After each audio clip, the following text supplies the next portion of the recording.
Hi friends, welcome to Nessa's Nook. I'm going to try something. I have made this before, but I did make it in a cast iron pan. But I was looking on Facebook yesterday and they were doing this in the air fryer and I'm like, that looks kind of really good, so let's try that in the air fryer. So I'll bring it down here. I have 3 potatoes cut up and I'm going to go ahead and just put them in my Vidalia chopper. These are all washed and stuff like that. I don't really think I need 3 potatoes, just the 2 of us, but I guess really because you're not having a lot of other vegetables in there that, I guess that would work out. Let me go dump this over here. And not that you guys probably know this, each time that's pretty much full, that's actually a pint of potatoes. Just throw that little bit of useless information on. I realized that when I was canning potatoes and tomatoes and stuff. So, anyways, let me put you on pause, bring you over to the other part here. Alright, so I'm just going to go ahead and throw in a little bit of olive oil. And a little bit of salt and pepper. And I'm debating whether or not I want to use real garlic. I think I'll use real garlic today. So there's the pepper.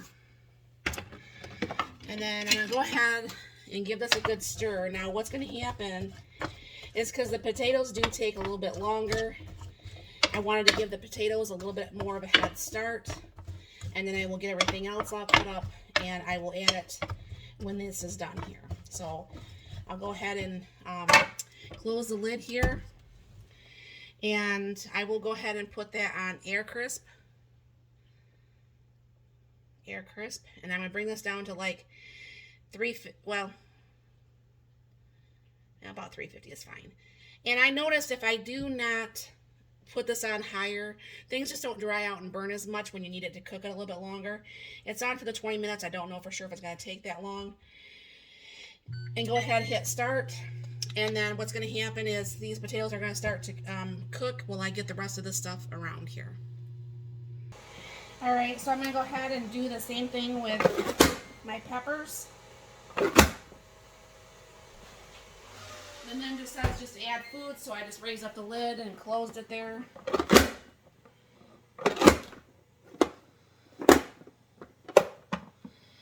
This usually works so well on just chopping the vegetables up so good. And all I gotta do is still go get the Kielbasa stuff out there. And I'm thinking this would taste really good with some mushrooms. I'll have to ask my husband if he wants some or not.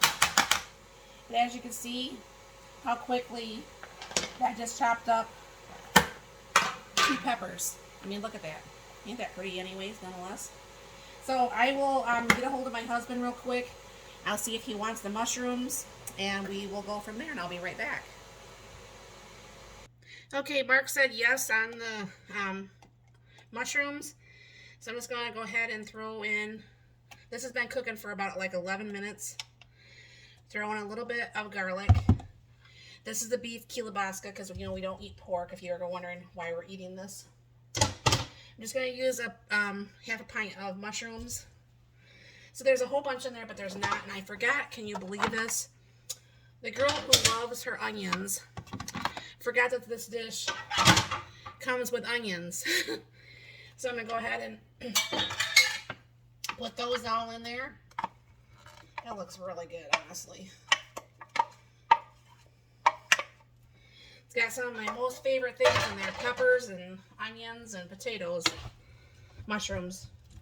So I'll go ahead and give this a nice little stir. Gosh, doesn't it look beautiful?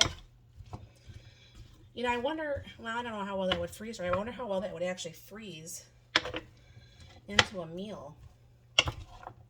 That's got a whole bunch of garlic on that one piece of meat there.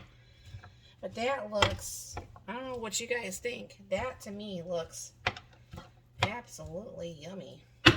So I'm going to go ahead and put this up to, I have to shut the lid, I guess. I'm going to put this up to 11 minutes. That way it should cook the meat and everything. I'll come out here and I'll be stirring this. And I will bring you back when this is actually done. And before I forget, I go ahead and throw a little bit of smoked paprika in here too. Alright.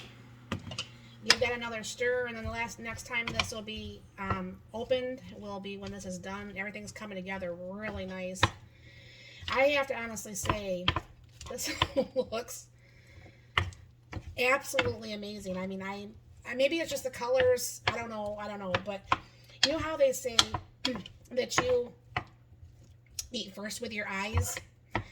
If that's the case, this is going to be one yummy dinner, and I really, yum. So I'm going to go ahead and close this up, and then the next time this will be opened is when dinner's ready. All right, friends, this is the finished look. I mean, doesn't that just, oh my goodness. So yes, please. You scoop out a little bit here, get a little bit of everything. My husband likes a little bit more meat, so I'll find the meat for him. But look at that. Yes, please. So my question is to you guys, have you ever made that? And have you ever made it actually in a air fryer? I think starting those potatoes for a good, it's probably about 9-10 minutes really helped. But like I said, excuse me, it's not like they were very big potatoes to begin with. So obviously the bigger potato, the longer you're going to want to pre-air fry those for. But like I said, this looks amazing. So if it's good to the eye, it's going to taste good to the belly, right? So let me know down below if you've ever made something like this, and what changes would you make to this if you made it. Thank you very much for stopping by. You have a very blessed and wonderful day.